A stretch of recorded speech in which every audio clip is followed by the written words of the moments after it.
You see it start to creep into the culture, this militaristic mindset, this pro-war mindset, and they start framing teams like they would framing foreign forces doing combat. It's really insidious, but it just seems like it's one of those things that it happens almost organically because people want it to be that way. You see it happen this way with the war on the virus, right?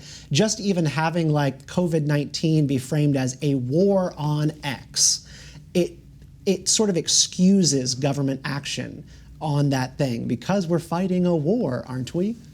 So the sports piece, I think, is really fascinating. And there are a lot of people who've written extensively about war and sport metaphor and the meshing between those two. And so you're absolutely right that one of the primary functions of doing things like, say, you're playing football and you're referring to, bombs and blitzes and other military terminology, is it then you have that mental translation from, well, we hear this kind of thing in a game of football, which is, although I know some people may feel very passionately about their teams, is low stakes.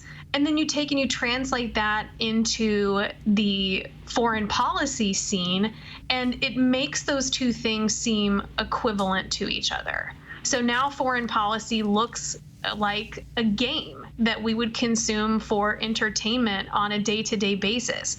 The other thing that does, because it goes in the opposite direction as well, it doesn't just get people used to the idea of conflict in a game-like scenario, but it effectively collapses really complex foreign policy into something as simple as a football game, where the rules are very, very simple. We know how this is going to go, generally speaking, and people then come to expect the same thing from foreign policy.